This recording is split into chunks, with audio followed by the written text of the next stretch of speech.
अस्सलाम वालेकुम नाजरीन, मैं अब्दुल समीर फुरकी न्यूज़ में आपका खैर मकदम है। आइए देखते हैं आज की ये खबर। उस्मान अली हैदराबाद रियासत के अंतिम निजाम थे।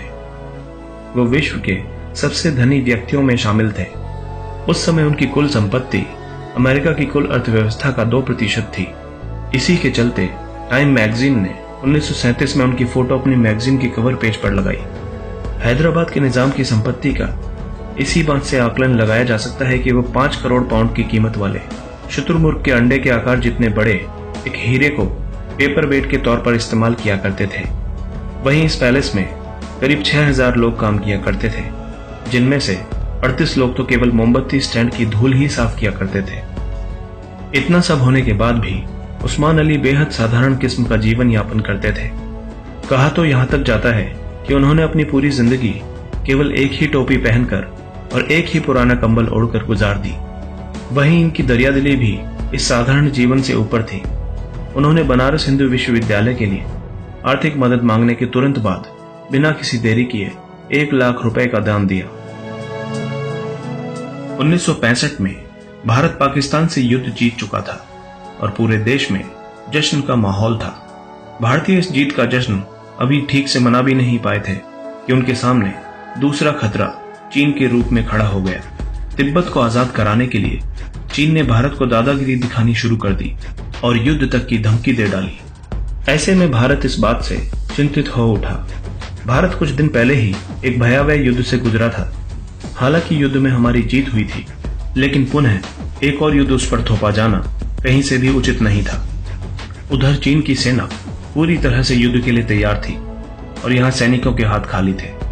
वहीं देश विभाजन का दर्द झेल रहा था और पाकिस्तान से युद्ध के चलते भारत सरकार के पास धन की कमी भी थी। ऐसे में तत्कालीन प्रधानमंत्री लाल बहादुर शास्त्री ने सेना की मदद के लिए भारतीय रक्षा कोष की स्थापना की। शास्त्री जी ने लोगों से सेना के लिए दान करने की अपील की। इस अपील ने लोगों को देश भावना से ओत-प्रोत कर दिया और वो देश सेवा के लिए टूट पड़े। आम नागरिक जितना भी हो सकता था उसे दान करने में जुट गए। जिसके पास पैसा नहीं था वो कपड़े और भोजन दान कर रहा था। यहाँ तक कि लोग रक्तदान करने तक के लिए उमड़ पड़े ताकि सैनिकों के इलाज में मदद मिल सके। लेकिन उस समय ये सब युद्ध के लिए काफी नहीं था। प्रधानमंत्री लाल बहादुर शास्त्री ने रेडियो द्वारा लोगों और राज्य रजवाड़ों से देश के लिए मदद मांगी। शास्त्री जी के इस आह्वान को हैदराबाद में बैठे निजाम भी सुन रहे थे, लिहाजा उन्होंने इस मामले में मदद का मन बनाया और शास्त्री जी को दिल्ली से हैदराबाद आने का निमंत्रण भेज दिया। चूंकि सेना को तत्काल सहायता की जरूरत थी, इसलिए निमंत्रण मिलते ही बिना किसी देरी के लाल बहादुर शास्त्री हैदराबाद पहुंच गए। निजाम उस्मान अली ने उनका बेगमपेट एयरपोर्ट पर स्वागत किया। शास्त्री जी जानते थे कि हैदराबाद में उन्हें निराशा नहीं मिलेगी, इसलिए पीएम ने जल्द ही निजाम से बात की और उन्हें स्थिति के बारे में अवगत कराया। लेकिन उस्मान अली इसके लिए पहले ही तैयार थे। बिना एक सेकंड के सोचे निजाम मीर उस्मान अली ने अपना खजाना भारत की रक्षा के लिए खोल दिया और राष्ट्रीय रक्षा कोष के लिए 5 टन सोना देने का ऐलान कर दिया। उस्मान अली ने लोहे के बक्से एयरपोर्ट पर मंगवाए। पहले 1, फिर 2 और देखते ही देखते कई बक्से पीएम के सामने रख दिए गए। उस्मान अली मुस्कुराए और बोले कि मैं ये 5 टन सोना भारत की रक्षा के लिए दान कर रहा हूं। इसे स्वीकार करें और निडर होकर जंग लड़ें। हम जरूर जीतेंगे। इस तरह से शास्त्री जी 5 टन सोने से भरे बक्सों को अपने साथ लेकर दिल्ली रवाना हो गए। इस घटना की जानकारी मीडिया तक पहुंची और धीरे धीरे ये खबर पूरे देश में अखबार और रेडियो के माध्यम से फैल गई। हर किसी ने मीर उस्मान अली की दरियादिली की तारीफ की। यहाँ तक कि विदेशी मीडिया ने भी इस घटना को कवर किया। 1 साल गुजर गया और देश में हालात अब पहले से बेहतर थे। हालांकि निजाम के लिए यह कोई बड़ी बात नहीं थी। वो वापस अपने पैलेस में वही साधारण जीवन जीने लगे। लेकिन निजाम तो अपने लोहे के उन बक्सों को लेकर चिंतित थे जिनमें भरकर उन्होंने भारत सरकार को सोना दिया था।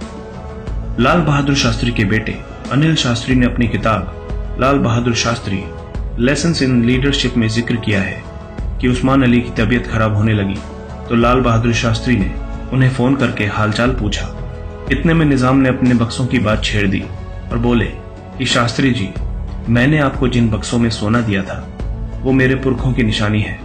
यदि आपने सोना खाली कर लिया हो तो वो बक्से मुझे लौटा दीजिए। ये सुनकर शास्त्री जी हंस पड़े और बोले, मैं उन्हें आप तक जरूर पहुंचा दूंगा। इसके बाद भारत सरकार ने विधिवत तरीके से उनके पुश्तैनी लोहे के बक्से लौटा दिए। ये ऐतिहासिक दान देने के कुछ साल बाद 24 फरवरी 1967 को मीर उस्मान अली का देहांत हो गया और वो सदा के लिए इस धरती से विदा हो गए। हैदराबाद के निजाम द्वारा किया गया यह ऐतिहासिक सहयोग भारत के इतिहास में खास है। इस सोने की वर्तमान कीमत लगभग 1500 करोड़ रुपए बैठती है। ऐसा माना जाता है कि इतनी बड़ी सहायता आज तक इतिहास में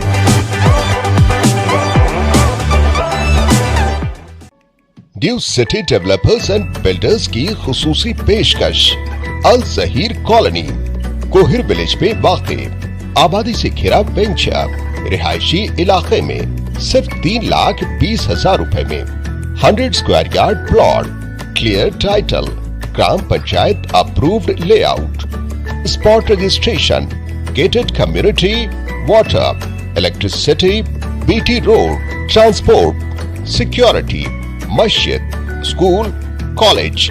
बुकिंग ओपन है, कॉल करें या चले आए। Opposite OS pride function hall, hotel Hyatt, first floor, ओरमगड्डा।